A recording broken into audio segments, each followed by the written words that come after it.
بسم اللہ الرحمن الرحیم۔ شرح ابن عقیل کا چوتھا باب ہے مورب مبنی، سبق نمبر 6 میں خوش آمدید۔ آج کے سبق کے اندر ہم پڑھیں گے کہ فعل مضارع مورب کب ہوگا۔ عبارت دیکھ لیں، والمورب من الافعال هو المضارع ولا يعرب الا اذا لم تتصل به نون التاکید او نون الاناث، فمثال نون التاکید المباشرة هل تضربن والفعل معها مبنی على الفتح ولا فرق في ذلك بين الخفیفة والثقیلة فإن لم تتصل به لم يبنى، وذلك كما إذا فصل بينه وبينها ألف اثنين نحو هل تضربان وأصله هل تضربانن، فاجتمعت ثلاث نونات فحذفت الأولى وهي نون الرفع كراهة توالي الأمثال فصار هل تضربان، وكذلك يعرب الفعل المضارع إذا فصل بينه وبين نون التوكيد واو جمع أو ياء مخاطبة نحو هل تضربون يا زيدون وهل تضربن يا هند، وَأَصْلُ هَلْ تَضْرِبُونَنَّ فَحُذِفَتِ النُّونُ الْأُولَى لِتَوَالِي الْأَمْثَالِ كَمَا سَبَقَ، فَصَارَ تَضْرِبُونَ فَحُذِفَتِ الْوَاوُ لِالْتِقَاءِ السَّاكِنَيْنِ فَصَارَ تَضْرِبُنَّ، وَكَذَلِكَ تَضْرِبِنَّ أَصْلُهُ تَضْرِبِينَنَّ فَفُعِلَ بِهِ مَا فُعِلَ بِتَضْرِبُونَنَّ۔ عبارت ہوگی، اب اس کا ترجمہ کر لیتے ہیں، پھر آخر میں اس کی تشریح کریں گے۔ فرما رہے ہیں کہ افعال میں سے جو مورب ہے وہ مضارع ہے، اور مضارع مورب نہیں ہوتا ہے مگر یہ کہ اس کے ساتھ نہ ملا ہو نون توکید یا نون مؤنث۔ نون توکید کی مثال جو اس کے ساتھ ملا ہوا ہوتا ہے، جیسے حل تضربن، اور فعل اس کے ساتھ جو آتا ہے وہ مبنی بر فتح ہوتا ہے، اور اس میں کوئی فرق نہیں ہے خفیفہ اور ثقیلہ میں، اور اگر اس کے ساتھ نہیں ملا ہوا ہوتا ہے تو پھر یہ مبنی نہیں ہوتا ہے۔ اور جیسا کہ اگر فرق کر دیا جائے اس فعل مضارع اور اس کے نون کے درمیان الف تثنیہ کا، جیسا کہ حل تضربانی اور اس کا اصل حل تضربانن تھا، لہذا تین نون جمع ہو گئے تو پہلے کو حذف کر دیا گیا، اور یہ نون رفع ہے دو ہم مثل کے پے در پہ آنے کے مکروہ ہونے کی وجہ سے، لہذا یہ ہو گیا حل تضربانی۔ اسی طریقے سے فعل مضارع مورب ہوتا ہے جب فاصلہ آ جائے فعل مضارع اور نون توکید کے درمیان واو جمع کا یا پھر یا مخاطبہ کا، جیسے کہ حل تضربون یا زیدون، حل تضربن یا ہندو، اور اصل حل تضربون کا تضربونن تھا، نون اولا کو حذف کر دیا گیا توالی امثال کی وجہ سے، جیسا کہ پیچھے گزر چکا، لہذا تضربون ہو گیا، واو کو حذف کر دیا گیا التقاء ساکنین کی وجہ سے، تضربون ہو گیا۔ اسی طریقے سے تضربن، اس کے اصل تضربنن تھا، اس کے ساتھ وہی کیا گیا ہے جو تضربونن کے ساتھ کیا گیا۔ عبارت ہوگی ہے، ترجمہ ہو گیا ہے، اب چلتے ہیں اس کی تشریح کی طرف۔ دیکھیں گزشتہ سبق کے اندر ہم نے یہ پڑھ لیا ہے کہ فعل ماضی یہ بھی مبنی ہوتا ہے اور فعل امر یہ بھی مبنی ہوتا ہے، اور جیسا کہ اگر آپ غور کریں گے نا کہ شعر 19 کا جو دوسرا حصہ ہے اس میں یہی بتا رہے ہیں کہ جو مضارع ہے وہ مورب ہوتا ہے۔ کب مورب ہوتا ہے وہ بتا رہے ہیں کہ دو صورتیں ہیں جب مضارع مورب ہوتا ہے۔ ایک صورت اس کے اندر یہ ہے، یہ دو صورتیں نا آپ کی ہیں، آپ اس میں یہ کہہ دیں کہ دو شرطوں کا پایا جانا یہ ضروری ہے۔ ایک یہ ہے کہ اس کے ساتھ نون تاکید نہ ملا ہو، دوسرا یہ ہے کہ اس کے ساتھ نون مؤنث کا نہ ملا ہو، تو پھر اس وقت یہ فعل مضارع مورب ہوتا ہے۔ تو اسی کے بارے میں ساری تفصیل یہاں پر ذکر فرما رہے ہیں۔ فرمایا کہ جو مورب جو افعال میں سے ہوتا ہے وہ صرف اور صرف فعل مضارع ہوتا ہے، اور فعل مضارع بھی ہر وقت مورب نہیں ہوتا ہے، فعل مضارع بھی اسی وقت مورب ہوتا ہے جب اس کے ساتھ نون توکید نہ ملا ہو۔ نون توکید کا مطلب یہ ہے کہ تاکید کا نون۔ اب تاکید کا نون کیا ہوتا ہے وہ آپ کو معلوم ہے کہ ایک تاکید ثقیلہ کا ہوتا ہے اور دوسرا نون تاکید خفیفہ کا ہوتا ہے۔ نون تاکید ثقیلہ میں جو نون ہے وہ مشدد یعنی اس کے اوپر تشدید ہوتی ہے، اور نون تاکید خفیفہ میں یہ نون ساکن ہوتا ہے۔ تو بتا رہے ہیں کہ اگر اس کے ساتھ نون تاکید کا نہیں ملا ہوا، یعنی اس کے ساتھ نہ تو نون تاکید ثقیلہ ہے نہ ہی اس کے ساتھ نون تاکید خفیفہ ہے، اور اسی طریقے سے فرمایا کہ نون اناث، اناث یہ مونس کو کہتے ہیں، یعنی مونس کا نون بھی اس کے ساتھ نہیں ملا ہوا ہے۔ مراد اس سے ہے جمع مونس، جمع مونس غائب اور جمع مونس حاضر۔ اگر اس کا نون بھی اس کے ساتھ نہیں ملا ہوا ہے تو پھر اس وقت فعل مضارع یہ مورب ہوگا۔ اب دیکھیں مثال نون توکید المباشرہ، نون توکید، توکید میں آپ کو بتا چکا ہوں تاکید کو کہتے ہیں، مباشرہ کا مطلب ہوتا ہے ساتھ مل کر آنے والا۔ اب حضرت مثال دے رہے ہیں کہ فعل مضارع ہے، اس کے ساتھ نون تاکید مل کر آ رہا ہے، جیسا کہ حل تضربن۔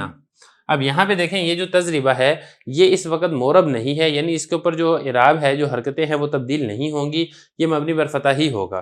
یہ فرمانا والفعل معہا، اس نون کے ساتھ جو فعل آ رہا ہے یہ والا تضربہ یہ مبنی علی الفتح، اس کے اوپر مبنی بر فتح ہی ہوگا، اور اس کے اوپر آپ کسرہ نہیں پڑھ سکتے ہیں، آپ ضمہ نہیں پڑھ سکتے، اس کو آپ ساکن نہیں کر سکتے ہیں۔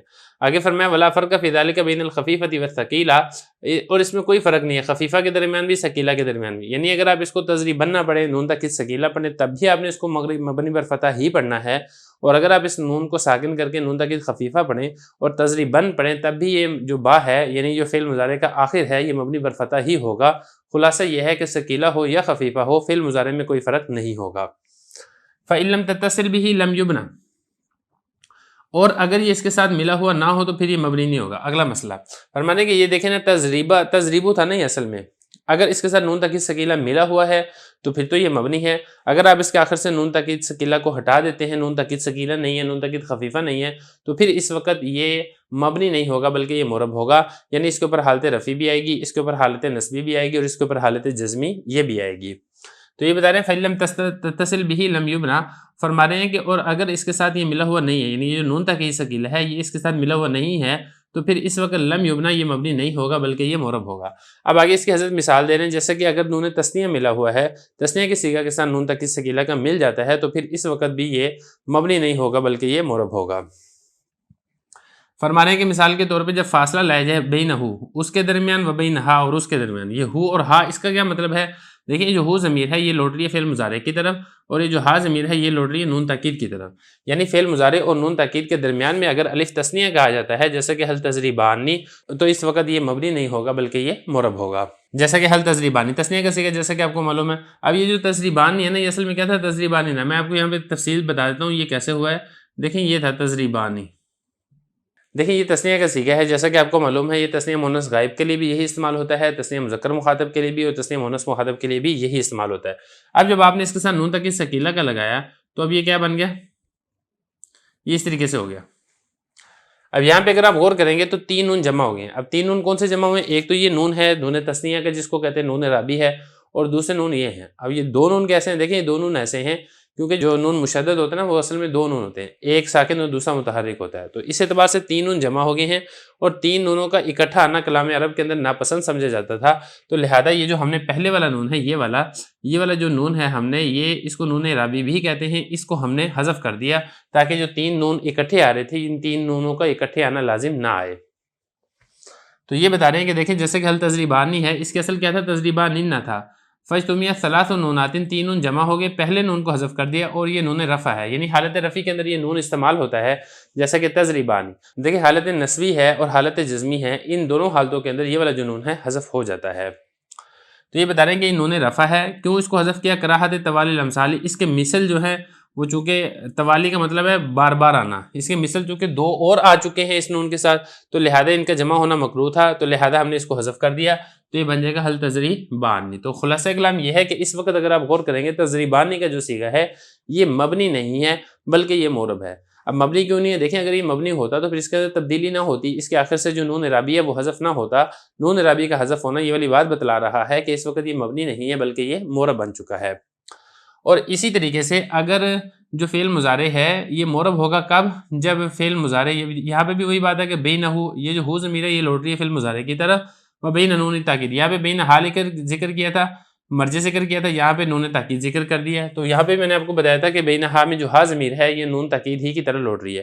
تو خلاصہ کلام یہ ہے کہ فعل مضارع اور اسی طریقے سے نون تاکید کے درمیان اگر الف تثنیہ کا فاصلہ آ جائے تو اس وقت بھی مبنی نہیں ہوگا بلکہ معرب ہوگا۔ اسی طریقے سے آگے بتا رہے ہیں کہ اگر واو جمع کا فاصلہ آ جائے تو اس وقت بھی یہ مبنی نہیں ہوگا، معرب ہوگا۔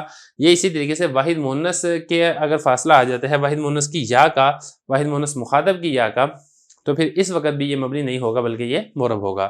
یہ بتا رہے ہیں کہ اگر فاصلہ آ جائے فعل مضارع کے درمیان نون تاکید کے درمیان، کس کا فاصلہ آ جائے؟ واو جمع کا فاصلہ آ جائے یا پھر مخاطبہ واحد مؤنث مخاطبہ کی یا کا فاصلہ آ جائے، تو اس وقت بھی یہ مبنی نہیں ہوگا بلکہ یہ معرب ہوگا۔ اب مثال دے رہے ہیں جیسے کہ حل تضریبون یا زیدون۔ اب یہ دیکھیں جو تضریبون ہے نا یہ اصل میں کیا تھا؟ تضریبون تھا نا، اس طریقے سے، پھر اس کے آخر میں نون تاکید ثقیلہ کا لگا تو یہ کیا بن جائے گا؟ تضریبون۔ تو یہاں پر بھی وہی والی بات ہے کہ اجتماعی نون آتے سلاس ہو گیا، تین نون اکٹھے جمع ہو گئے ہیں، ایک یہ نون ہے اور اسی کی مثل دو نون یہ والے ہیں، تو یہ عرب کے کلام کے اندر ناپسند سمجھا جاتا تھا، لہذا ہم نے اس نون کو حذف کر دیا، تو پیچھے کیا بچا؟ یہ بچا تضریبون، یہ بچا۔ اب یہاں پہ اگر آپ غور کریں گے تو یہاں پر ہوا التقاء ساکنین، دو ساکن اکٹھے ہو گئے ہیں، کون سے دو ساکن ہیں؟ ایک ساکن واو ہے، دوسرا ساکن نون ہے، اور ان میں سے پہلا ساکن جو واو ہے یہ مدہ ہے، لہذا التقاء ساکنین کی وجہ سے ہم نے واو کو حذف کر دیا، تو پھر پیچھے کیا بچا؟ پیچھے بچا حل تضریبون۔ تو خلاصہ کلام یہ ہے کہ یہ معرب ہے، مبنی نہیں ہے۔ اگر مبنی ہوتا تو پھر اس کے اندر تبدیلی نہ ہوتی، اس کے آخر سے نون حذف نہ ہوتا، اسی طریقے سے التقاء ساکنین والا قاعدہ اس کے اوپر جاری نہ ہوتا۔ اسی طریقے سے اگر آپ تضریبین کی بات کریں گے، واحد مؤنث مخاطب، وہ اصل میں کیا تھا؟ تضریبین، یہ تھا۔ جب آخر میں آپ نے نون تاکید ثقیلہ کا لگایا تو کیا بننا تضریبین. اب یہاں پہ بھی دیکھیں اجتماعی نون آتے ثلاثہ 3 نون جمع ہو گئے. کلام عرب میں نفسن سمجھا جاتا تھا، ہم نے اس کو حذف کر دیا. تو اب یہاں پہ پیچھے کیا بچا تضریبین. تو یہاں پر بھی التقاء ساکنین ہوا، التقاء ساکنین کی وجہ سے یا حذف ہوگی تو پھر پیچھے بچا تضریبین. تو خلاصہ کلام یہ ہے کہ اگر نون تاکید اور اسی طریقے سے جو اس سے پہلے فعل مضارع ہے اس کے درمیان اگر الف تثنیہ کا فاصلہ آ جائے تو اس وقت بھی مبنی نہیں ہوگا. اگر اس کے درمیان واو جمع کا فاصلہ آ جائے اس وقت بھی مبنی نہیں ہوگا. اگر اس کے درمیان واحد مؤنث مخاطب کی یا کا فاصلہ آ جائے تو اس وقت بھی مبنی نہیں ہوگا بلکہ یہ معرب ہوگا. جیسا کہ مثال دے رہے ہیں تضریبون یا زیدون، یا اسی طریقے سے تضریبن یا ہندو. اب تضریبن جو ہے نا یہ اصل میں کیا تھا، تضریبون تھا، نون اولا کو حذف کر دیا. کیوں؟ توالی امثال کی وجہ سے. توالی کا مطلب ہے اکٹھے ہے نا، امثال اسی کی مثل دو، کیونکہ نون تاکید جو ہے وہ اسی کی مثل دو ہیں، نون رابی کی مثل ہے، تو لہذا چونکہ اکٹھے آگے 3 لہذا ہم نے پہلے کو حذف کر دیا. کما سبقہ جیسا کہ ہم نے وہاں بھی حذف کیا تھا تثنیہ میں، تو یہ بن گیا تضریبون. اب واو کو حذف کیا التقاء ساکنین کی وجہ سے تو پیچھے بچا تضریبن. اسی طریقے سے جو تضریبن ہے اصل کیا تھا، تضریبین تھا. ففعل به ما فعل بتضریبون، اسی کے ساتھ وہی کیا گیا ہے جو تضریبون کے ساتھ کیا گیا ہے. اب تضریبون کے ساتھ کیا کیا گیا تھا وہ میں آپ کو بتا چکا ہوں. تو تضریبن میں بھی یہی کیا گیا ہے کہ ایک نون کو اجتماعی نونات ثلاث کی وجہ سے حذف کر دیا گیا اور یا کو التقاء ساکنین کی وجہ سے حذف کر دیا گیا ہے. تو بہرحال یہ یہاں تک ہو گیا ہے مکمل. تو یہ حذف فرما رہے ہیں کہ دیکھیں ذرا کہ فعل مضارع کو انہوں نے معرب قرار دیا. کب معرب قرار دیا؟ ان عریہ، جبکہ اس کو ننگا کیا گیا، اس کو خالی کیا گیا. کس سے؟ نون تاکید سے، یعنی اس کے ساتھ نون تاکید نہ ہو، مباشر نہ ہو. اگر نون تاکید ہے لیکن مباشر نہیں ہے، فاصلے کا آ گیا ہے تو پھر اس وقت یہ معرب ہوگا، مبنی نہیں ہوگا. اور اسی طریقے سے اس کے ساتھ نون اناث یعنی نون مونث بھی نہ ہو. تو یہاں تک کچھ بات ہو گئی ہے. باقی جو بات ہے وہ ہم انشاءاللہ اس کے بعد اگلے سبق میں ذکر کریں گے.